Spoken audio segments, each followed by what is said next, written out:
Assalamualaikum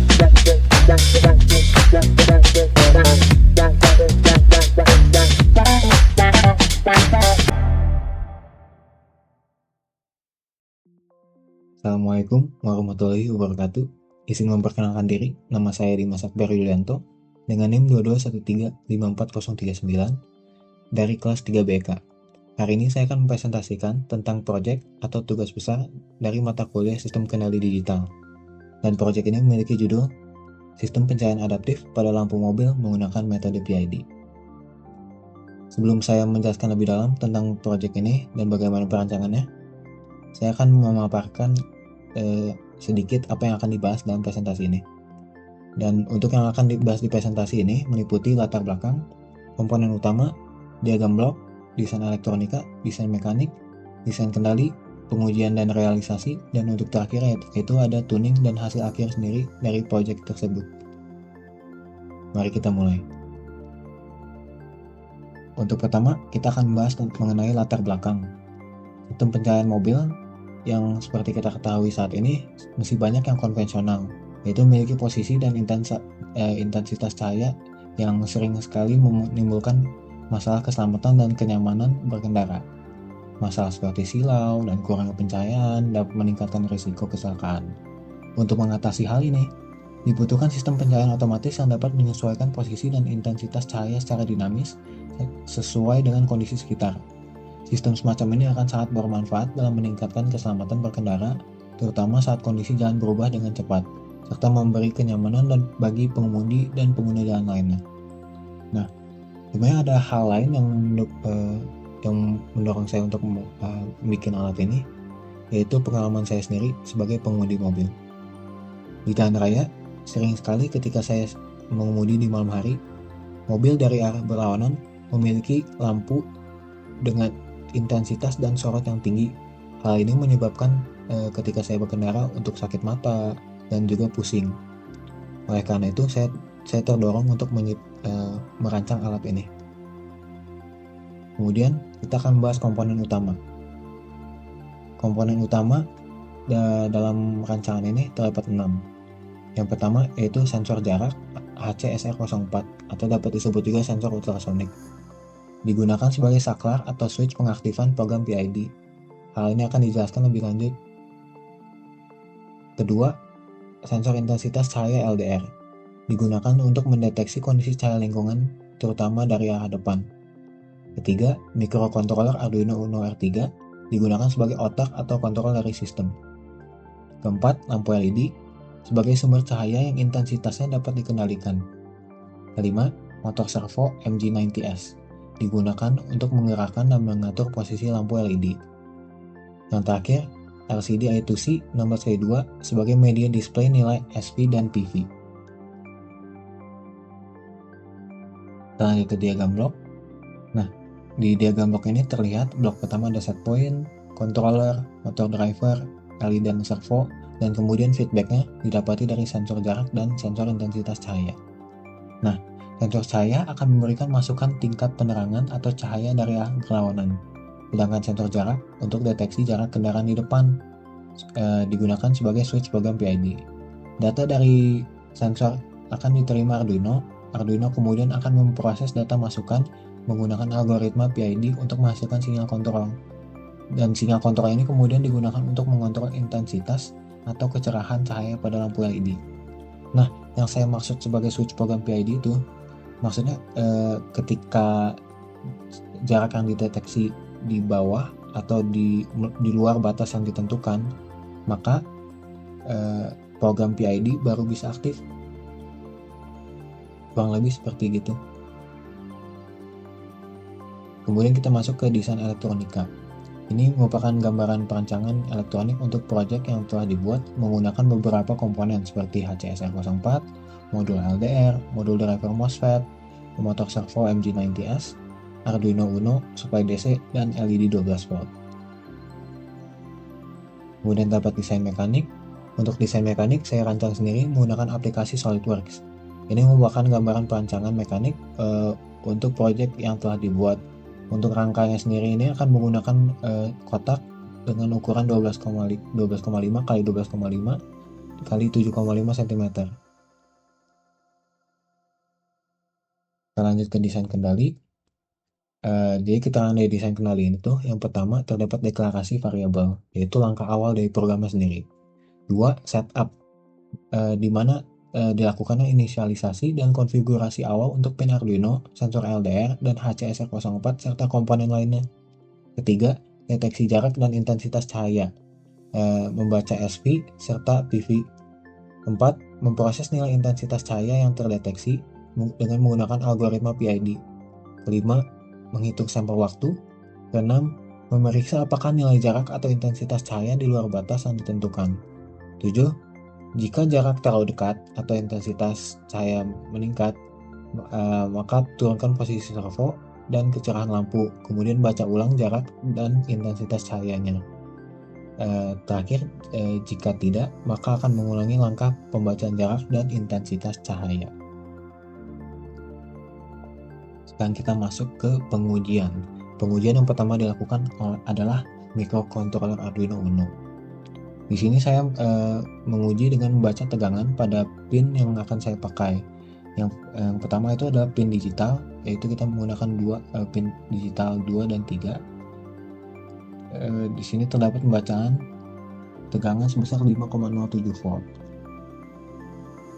Kemudian kita membaca tegangan pada pin digital output PWM pin 10 dan pin 11.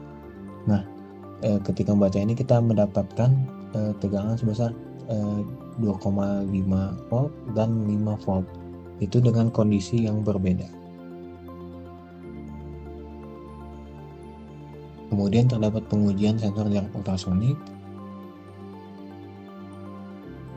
pengujian sensor intensitas cahaya, pengujian servo MG90S dan lampu LED 12 volt, dan terakhir pengujian LCD I2C 16x2-nya dengan menampilkan kata-kata berupa nama saya. Sekarang kita masuk ke penjelasan programnya, yaitu program di sini saya menggunakan program kendali PID tipe A karena saya mengincar respon yang cepatnya itu. Berdasarkan praktek-praktek sebelumnya di mata kuliah sistem kendali digital, yang saya perhatikan adalah PID tipe A memiliki respon rise time yang paling cepat. Oleh karena itu saya gunakan ini di rancangan saya. Ini adalah realisasi dari alatnya. Nah, untuk dari alatnya sendiri ini, saya 3D print menggunakan bahan PLA dengan ketebalan setiap sisinya itu sekitar 4 mm.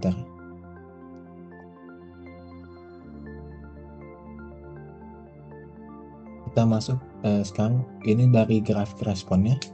Dari grafik respon dihitung total, waktu totalnya itu 7,09 second, dan jumlah kotak atau jumlah bitnya itu 190. Maka di setiap pembagian kotak itu waktunya itu 0,037. Dengan mengetahui ini kita dapat mengetahui L dan T nya. L nya itu terdapat di 0,111 dan T nya di 0,148. Setelah mendapatkan angka-angka ini, maka kita bisa lanjut ke tahap berikutnya, yaitu tuning. Tuning PID menggunakan metode Ziegler-Nichols 1. Di mana di Ziegler-Nichols 1 ini untuk PID, untuk menentukan untuk mendapatkan nilai KP-nya itu tuh sama dengan 1,2 dikali T dibagi L. Dan untuk mendapatkan nilai TI-nya itu adalah 2 kali L, dan TD-nya itu setengah dari L. Dengan menggunakan nilai yang telah didapatkan sebelumnya dari grafik respon, kita mendapatkan nilai KP sebesar 1,596, TI sebesar 0,222, TD sebesar 0,055, dan dengan KI sebesar 7,19 dan KD 0,088. Nah, setelah mendapatkan nilai KP, KI, KD ini, kita dapat masukkan nilai ini ke dalam program sehingga muncul grafik seperti berikut. Nah, di sini terdapat hasil grafik setelah dimasukkan nilai KPKD tersebut, dapat dilihat bahwa garis merah itu merupakan SP-nya, garis ungu merupakan PV, dan garis kuning oranye merupakan MV. Di grafik ini dapat terlihat meski terdapat ripple, dan juga menurut saya respon dari rise time-nya kurang untuk alat keselamatan. Oleh karena itu, dilakukan lagi tuning manual.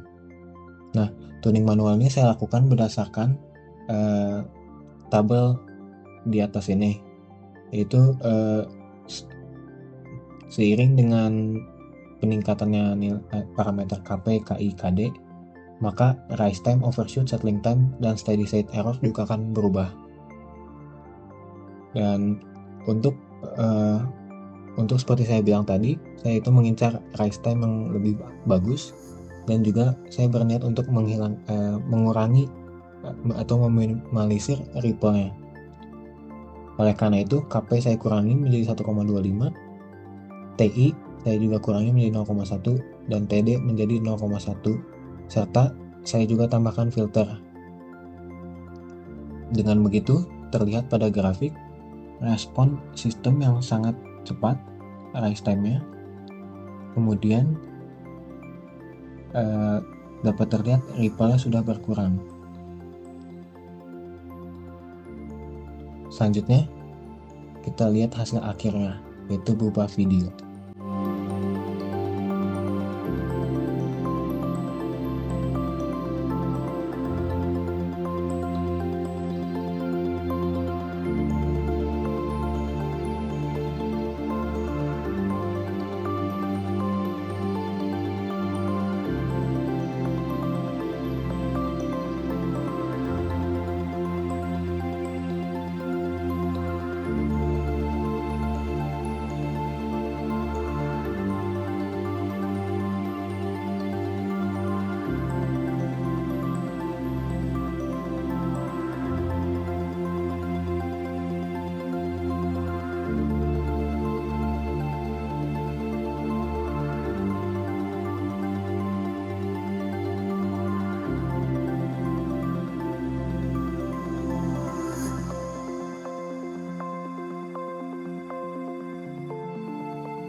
Nah, begitu akhir dari video demonstrasi alatnya.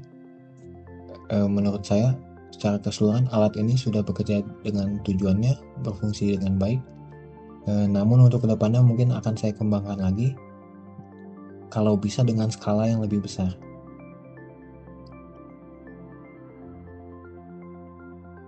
Itulah akhir dari presentasi. Saya ingin minta maaf jika ada kekurangan atau kesalahan dalam pemilihan kata. Sekian dan terima kasih dari saya. Wassalamualaikum warahmatullahi wabarakatuh.